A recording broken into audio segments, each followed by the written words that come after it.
আমাদের মতন গরিব মানুষ তার পাশে গেলে তার পাশেও দাঁড়ানোর কোনো যোগ্যতা থাকে না, কিন্তু ভোট চাওয়ার বেলায় গরিবের পাশেও সে ভোট চাইতে যেতে পারে। খুবই পানির কষ্ট আমাদের এখানে, রান্না বান্নার পানির কষ্ট, খাওয়ারও পানি নাই। নিশ্চিন্তে থাকো, আমরা করে দেবো, কিন্তু ভোটের পরে সে আর করে না। নিউজি চ্যাটে স্বাগতম। বাংলাদেশের জাতীয় সংসদ নির্বাচন 12ই ফেব্রুয়ারি। বিভিন্ন রাজনৈতিক দলগুলোর প্রচারণা এখন তুঙ্গে। বাংলাদেশের ইতিহাসে এই প্রথমবারের মতো যেদিন জাতীয় সংসদ নির্বাচন, সেই একই দিনে জুলাই সনদ বাস্তবায়নের ওপর গণভোট নেওয়া হচ্ছে।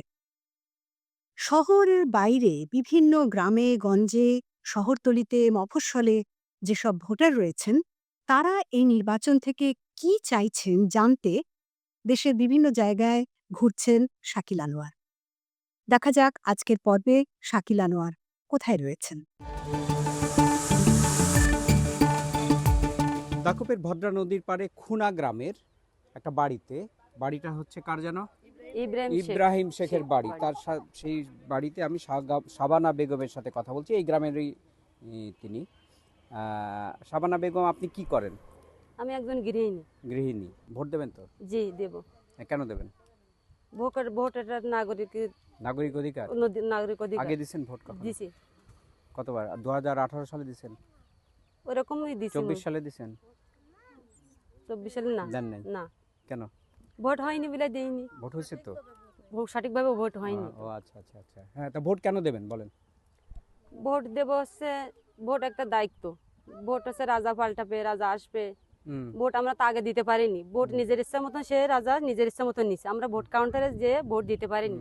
ভোট কাউন্টারে গেছি, ভোট দেওয়া হয়ে গেছে, ভোট আমরা দিতে পারিনি, আমরা চলে আসছি। সেই জন্য আমরা যাতে সুস্থভাবে ভোট দিতে যেন পারি। তো ভোট দিয়ে আপনার জীবনের কি পরিবর্তন হবে বলে মনে হয়? মনে করেন একটা রাজা আসবে, নতুন দেশ গড়বে, ছেলেমেয়েরা ভালোভাবে লেখাপড়া করতে পারবে। কি করলে ধারণা করলেন সেটা হবে? রাজা বলেছে যে আমি ছেলেমেয়েদের লেখাপড়া ভালো করব, দেশের উন্নতি করব, বলছে নাকি? ন্যায্য দাম কমাবো। বলছে? হ্যাঁ, এরকম মনে করেন টিভিতে তো যে নিউজ আসে, আমরা তো দেখে বলি। এগুলো বিশ্বাস করেন যে তারা করবে এগুলো? তারা তো ভোটের আগে আসলে অনেক কিছু বলে, কোনটা সঠিক হবে না হবে সেটা তো বলতে পারবো না। তো ক্যান্ডিডেট যারা আপনাদের এলাকার, কারা দাঁড়াইছে জানেন? আমাদের এখানে দাঁড়াইছে আছে আমির রেজাস, বিএমপি থেকে দাঁড়াইছে। আর কৃষ্ণনন্দী ইসলামের থেকে, জামাত থেকে দাঁড়াইছে। কৃষ্ণনন্দী আসে আর আমির রেজাসও আসে। আচ্ছা, এসে কি বলে? বাড়িতে ঢোকে না, মনে করেন মোড়ে কি আপনাদেরকে বলে, কি ভরসা দেয়? যে আমার ভোট দাও, উন্নতি হবে, দেশের উন্নতি হবে, আমার ভোট দিলে উন্নতি হবে, এই সমস্ত। আপনি কি চান? দেশের উন্নতি চান না আপনার উন্নতি চান? আমি দেশের উন্নতি চাই। আমার নিজের উন্নতি চাইলে তো হবে না, দেশের সবার উন্নতি চাই। আমার নিজের ব্যক্তিগত হিসাবে চাইলে তো হবে না। আমি শুধু একদম দেশে তো বাস করি, সবাই আমার মতন অনেক গরিব মানুষ সবাই দেশে বাস করে, যারা না খেয়ে গ্রামে আসে বাস করে। আপনার তো নিজের কিছু চাহিদা আছে না, যে নতুন একটা সরকার আসবে, তার কাছ থেকে সেই সরকার আসলে আপনার চাহিদা কি? আপনার সেই চাহিদাটা না, আমার কোনো চাহিদা নেই। না, যে ছেলে মেয়ে সুস্থভাবে যেন লেখাপড়া করতে পারে, গ্রামের জন্য উন্নতি হয়, আর দ্রব্য মূল্যের জন্য দাম কমে। আপনাদের এলাকায় সবচেয়ে বড় সমস্যা আছে পানি। খুবই পানির কষ্ট আমাদের এখানে। রান্না বান্নার পানির কষ্ট, খাওয়ারও পানি নাই, রান্না করারও পানি নাই, গোসল করারও পানি থাকে না, মানে বাথরুমে যাওয়ার পানি থাকে না।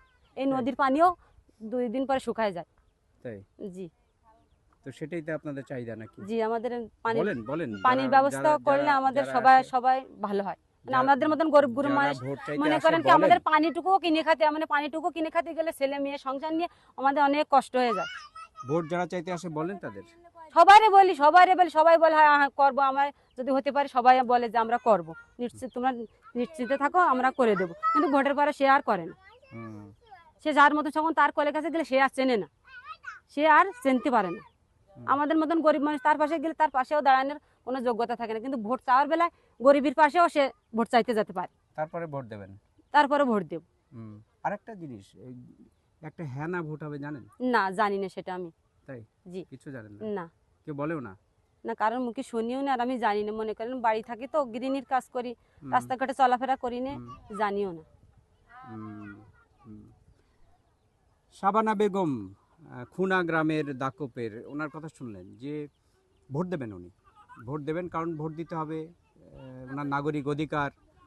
কিন্তু অনেক অভিযোগ হচ্ছে যে এই যারা ভোট নিতে আসেন তারা অনেক প্রতিশ্রুতি দেন তাদেরকে, ওনাদের পানির খুব অভাব বারবার বলেন, কিন্তু শেষ পর্যন্ত সেটা হয় না। এটা নিয়ে বিরাট ক্ষোভ আছে, এবং এই ক্ষোভ কিন্তু আমি বিভিন্ন জায়গায় মানুষের সাথে যখন কথা বলছি, অন্যান্য জায়গায় সব একই ক্ষোভ, যে প্রতিশ্রুতি দেয় কিন্তু এগুলো তারা বিশ্বাস করেন না আসলে, যে এই প্রতিশ্রুতি তারা রাখবেন। শাবানা বেগম, আপনাকে ধন্যবাদ। আপনাকেও ধন্যবাদ, আপনি ভালো থাকেন।